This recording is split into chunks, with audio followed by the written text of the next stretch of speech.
This video is about dragging and dropping and being able to select data in a spreadsheet. You may already have picked up by watching the previous videos that if you click in a cell, if I click right in the middle of the cell, I have selected the cell. If I click in the middle of the cell and drag, I can select a cell range. Now, never mind that these letters are all spilling into column C and column D. I'll double click here between B and C to widen this column, and it'll make it easier for us to talk about this. Let's say I don't want all these words here in column B. Let's say I want them somewhere else. Well, since I have this selected, I can move to the border region, and you can see that when I move over the border, I get this 4-directional arrow. It doesn't matter if it's a side border or a bottom border or a left or a top. Anywhere on the border, click, drag, and it will move all the contents to a new location. So that's your drag and drop function. If I select a single cell, I can move a single cell that way too. And if I drag something on top of something else, it'll give me this error message and ask me whether I want to replace the contents of the destination cell. The destination cell was here, B2, where it said Spreadsheet Tour, and if I drop everything on top of it, Spreadsheet Tour disappears and everything else goes on top of it. This video is about the fill command, an incredibly useful feature in Excel and all spreadsheets. The fill command is shown here up in the toolbar, but we won't use that ever. We're going to use the control key shortcuts, Control D to fill down and Control R to fill right. We're also going to use something called the fill handle, which is that little box right there in the corner, that little black box in the corner. When I hover over it, I get the black plus sign. So, in order to demonstrate the fill command, I'm going to put in some data here. I'll put in a number there. I'm going to put in a word here, like, I don't know, tree.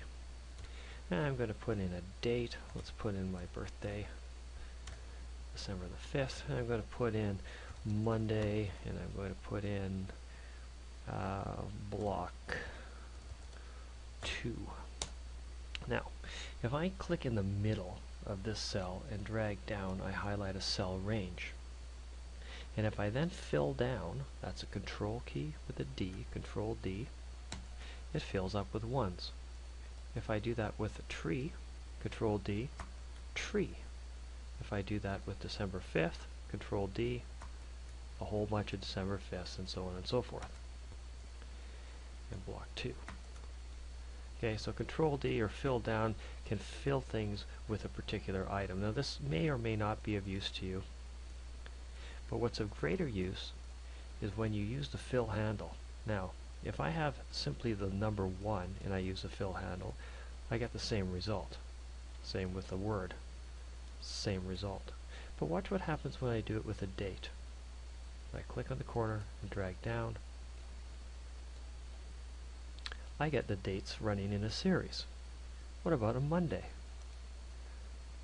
I get the days in a series as well. What about something obscure like block 2?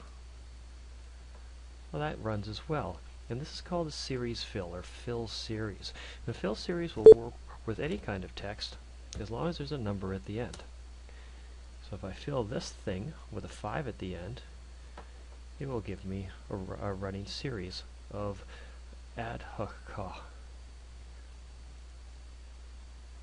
You will find a fill series very useful in a later assignment. Here's something else you can do. Let's try odd numbers, 1 and 3.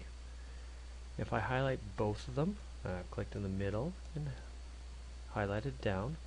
If I use my fill handle now, it will continue the series. Let's try that again. What if I tried 10 and 20? These are called arithmetic series because it is adding 10 each time.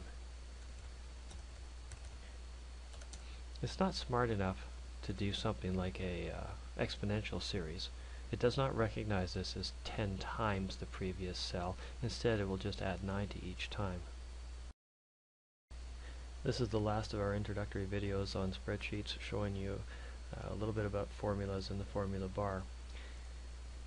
I'm going to put in a formula here in G3, and in G3, every formula, by the way, starts with an equal sign. So I'm going to type in an equal sign, and I'm going to have 5 plus 7. Now you all know that 5 plus 7 is 12. So when I hit enter, a 12 appears. Now here in the formula bar, it shows what I had entered, and when I enter it, here in the spreadsheet, it shows the result.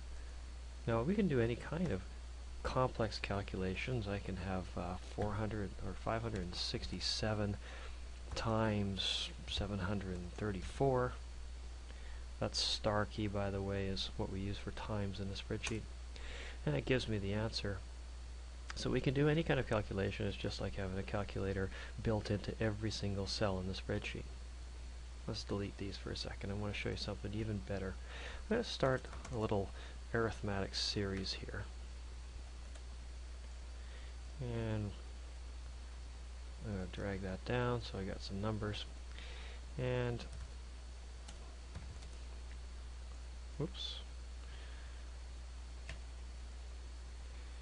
Let's do this one here. Those were still formatted as dates from an earlier lesson. 34 and 76 and whatever kind of series that creates. Okay, so we've got a bunch of numbers. Over here in column K, I'm going to put in a formula that says equals this cell, G3, plus this cell, I3. And I hit enter, and it gives me the result. So 1 plus 34 is 35, because I put this formula here, G3 plus I3. The neat thing about this is that I can fill it down. And now every one of these results down here is once again looking at the two values to the left and adding them together. So 160 plus 4 is 164. I can move this around. Remember how we could drag and drop? It doesn't matter how we move it around. Those formulas are still going to be accurate. This formula has now changed. G3 plus E12. There's G3 and there's E12. And even though we filled it, we can take this and move it all over the place, and still these numbers will be accurate. Their formulas will have been updated and followed the location of those cells around. So the use of formulas, especially formulas that contain cell references, is a very, very powerful feature. It means that you can set up models that will calculate the results of all kinds of conditions in many, many different scenarios. So we're going to start with our first assignment, converting measurements from one type of unit to the next.